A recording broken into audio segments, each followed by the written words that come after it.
برے کر رہا ہے، وہ یہ ہے کہ بیوی کی نہیں سنتا، سنتا صرف میری ہے. تو انسان اچھائی اور برائی کو احسن طریقے سے ڈیفائن کرتا ہے. اگر ہم اچھے اور برے کا معیار اور کرائٹیریا انسانوں سے پوچھیں گے تو there are a lot of types of اچھیز اینڈ بریز. چلاتے ہیں ہم بھی، انگلش بھی بولتے ہیں درمیان میں چلاتے ہیں، تو بہت زیادہ قسمیں بن جائیں گی. کوئی ایک معیار نہیں ہے. کینیڈا کا معیار الگ ہے، یو کے کا الگ ہے، پاکستان کا الگ ہے، سعودیہ کا الگ ہے.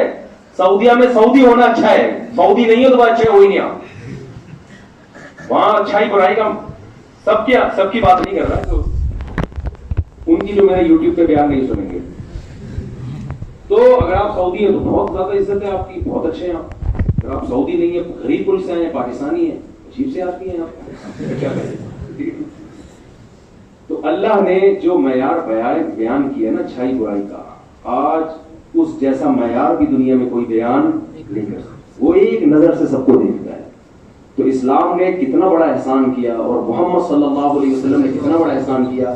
اچھائی اور برائی کو ڈیفائن بھی کر دیا، اور یہ بھی بتا دیا کہ اس اچھائی پہ ملے گا کیا تمہیں، اور اس برائی پہ سزا کیا ملے گی، اور اس پہ چلنے کا طریقہ بھی بتا دیا. یہ اس آیت کا مطلب ہے وَالْقَلَمِ وَمَا يَسْطُرُونَ مَا أَنْتَ بِنِعْمَةِ رَبِّكَ بِمَجْنُونٍ. تو آپ سب یہاں پر طلبہ ہیں، آپ نے کل ملک کی بات اور آپ کے ہاتھ میں آئے گی. اپنے نظریوں کو بھی درست کرنے کی کوشش کریں. آج یونیورسٹیوں میں ایتھیزم بہت تیزی سے پھیل رہا ہے، الحاد بہت تیزی سے پھیل رہا ہے، اسلام پہ اعتراضات، اور معلوم نہیں کیا کیا ہوگا. تو ایک عملی خرابی ہوتی ہے، ایک نظریے کی خرابی ہوتی ہے. تو ہم نے اپنے آپ کو شریعت کے سانچے میں ڈھالنا ہے. علامہ اقبال کا ایک شعر ہے نا بڑا زبردست، دو رنگی چھوڑ دے یک رنگ ہو جا، سراسر موم یا پھر سنگ. درمیان میں رہے گا تو نہ جلنے کے کام آئے گا، نہ مارنے کے کام آئے گا. سنگ بن جائے گا تو کسی کا سر تو پھاڑنے کے کام آئے گا نا. موم بنے گا تو پگھلے گا اور جلائے گا، لوگوں کو روشن کرے گا.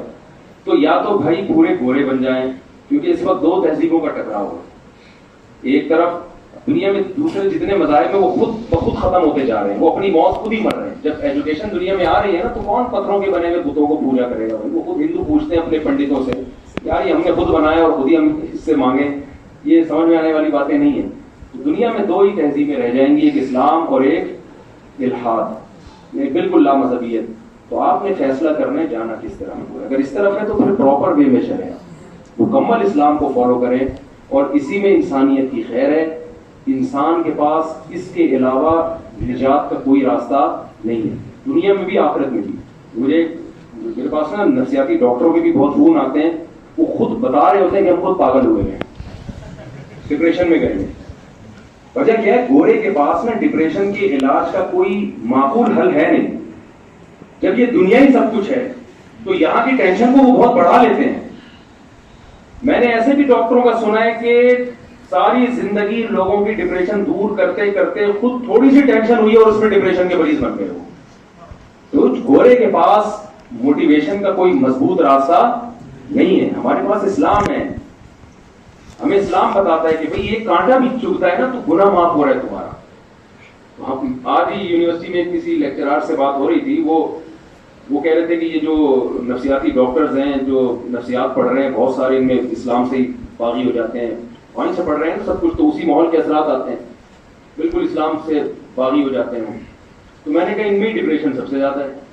اور ہمارے ہاں جو نفسیات نہیں پڑھتا، مذہب کو فالو کرتا ہے، چاہے وہ پورا فالو نہیں بھی کر رہا، ٹوٹا پھوٹا کبھی کبھار جمعے میں مولوی صاحب کی تقریر سن کے چلا جاتا ہے کہ بھئی جو ہے نا وہ گناہ معاف ہوتے ہیں مصیبتوں سے، اور یہ اللہ کی طرف سے آتی ہے، مقدر ہے، جو مصیبت مقدر میں ہے وہ آ کے رہے گی.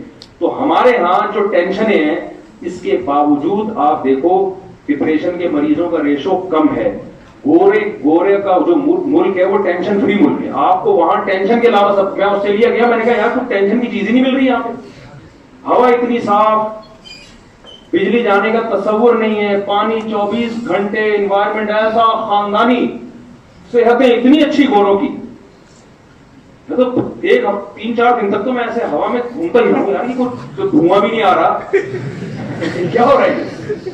واقعی میں میری جو فیلنگ تھی میں بیان نہیں کر سکتا. اتنا ہوا اتنی صاف، اتنی صفائی ستھرائی، چوڑی چوڑی سڑکیں، اور گوروں کے گھر بھی ایسے تمیز سے بنے ہوئے. ہمارے یہاں گلستان جوہر جائیں کراچی میں اور گھسے جا رہے ہیں, ایک کمبل میں 8 بندے سوتے ہیں, اور پھر مجھے کہتے ہیں آپ 4 شادیوں کا بیان کرتے ہو اور زیادہ بچے پیدا کرو. یہ زیادہ بچے, میں نے کہا میں زیادہ بچے پیدا کر کے بھائی تھوڑا باہر نکل جائے یار, کراچی سے گلشن مہمان کی طرف چلا جاتا ہے.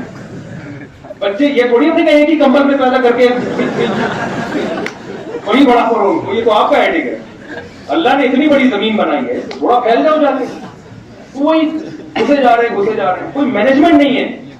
وہاں میں نے دیکھے ان کے گھر, ان گھروں میں دھوپ کا انتظام, ہوا کا انتظام, یہ ایسا یعنی بہت پرسکون گھر ہے. میں نے وہاں ڈاکٹروں سے پوچھا سب سے زیادہ پیشنٹ کس بیماری کے ہیں یہاں.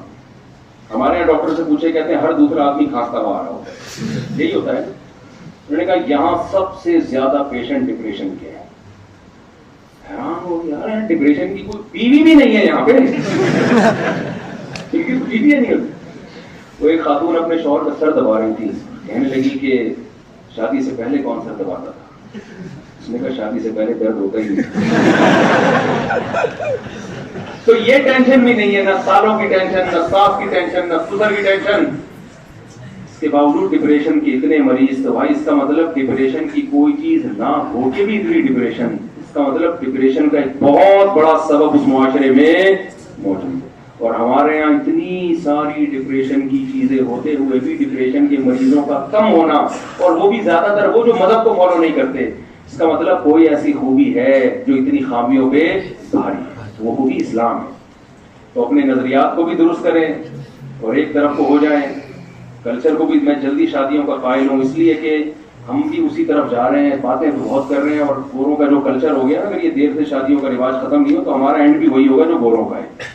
تو میں اس لیے اتنا زیادہ نکاح کو پروموٹ کرتا ہوں, باقی اپنے کلچر کو بچاؤ. نہیں یہ سارے رشتے نکاح کے بعد وجود میں آتے ہیں. چچا خالہ, گدے کے کوئی نہیں ہوتا, نہ ماموں نہ خالہ نہ چچا نہ پھوپھا نہ تایا. کچھ ہوتا ہے گدے کا, کیونکہ گدے کا باپ نہیں ہوتا, اور باپ کیوں نہیں ہوتا, شادی نہیں کرتا وہ. یہی ہو جائے گا. گرل فرینڈ کا کلچر ہمارے معاشرے میں پھیل رہا ہے. یہ نہ کریں آپ, 4 شادیاں کریں اور اس میں کوئی وہ نہیں ہے, کسی سے پوچھے نہیں. اس میں آپ لوگ کہتے ہیں نا کہ وہ فلانا, یہ اللہ نے آپ کو اجازت دی ہے, یہ ورنہ یہ کلچر برباد ہو جائے گا. تو سوچنے کی ضرورت ہے, اس سے بیٹھنے کی ضرورت ہے, غور کرنے کی ضرورت ہے. بہت بربادی آنے والی ہے مستقبل میں. تو اللہ تعالیٰ سے دعا ہے جو کچھ کہا سنا اس میں جو غلطی ہوئی اللہ معاف فرمائے, اور جو صحیح بات ہوئی اللہ ہم سب کو اس پر عمل کرنے کی. 10 منٹ ہیں, آپ میں سے کوئی سوال پوچھنا چاہیں تو پوچھ سکتے ہیں. جی مفتی صاحب, سب سے پہلے تو جامعہ میں آپ کو خوش آمدید کہتے ہیں. جزاک اللہ, بہت شکریہ. یہ ماں ستار کے سوال پوچھ لیں گا, آگے جائیں تھوڑا. سنا ہے سر مفتی صاحب کہ آپ, میں ان کا سوال ریپیٹ کر دوں گا نا تاکہ سب سن لیں. آواز آ رہی ہے؟ جی جی. مفتی صاحب سنا ہے کہ آپ کراچی سے کسی کام کے سلسلے میں کسی کے تعاقب میں آئے تھے. جی اچھا آگے چلیں چلیے. تو وہ کام تو نہیں ہوا, اس کی وجہ سے آپ ان کی انتظار میں یہاں اسٹے کر رہے ہیں کچھ دن کی, جیسے ہی ملے. نہیں, میں جہلم جو گیا تھا تو جہلم صرف ایک ہی کام کے لیے گیا تھا, وہ کام نمٹا کے سنا ہے سر واپس کراچی چلا گیا تھا. اس کے بعد میرا یہ نیا سفر ہے دوبارہ. جہلم شیر شاہ سوری کے دور میں فتح ہوا تھا, اور دوسرا 3-4 دن پہلے فتح ہوا. جی ذرا اسپیڈ بڑھا لیں سوال کی, بہت سے لوگ. اچھا سر, سوال یہ ہے کہ آپ جب یہاں پہ آئے تو ان سے آپ نے کسی ایک مسئلے پہ ڈیبیٹ کرنی تھی یا پھر اس کا اوورال ہی باڑ میں؟ 2 مسئلے اہم تھے نا, بس ابھی اس موضوعات کو زیادہ نہ چھیڑیں گے. اچھا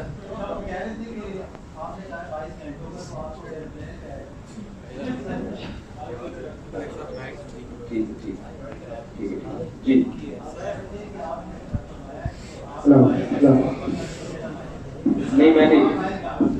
نہیں میں نے یہ نہیں فرمایا کہ میں 22 گھنٹے سفر کر کے آیا ہوں, یہ غلط ہے.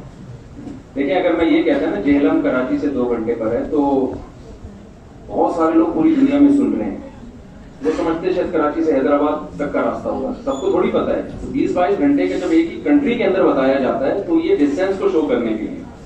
باقی آپ راکٹ میں بیٹھ کے جائیں, ٹرین میں بیٹھ کے جائیں, یہ آپ کا ہیڈنگ.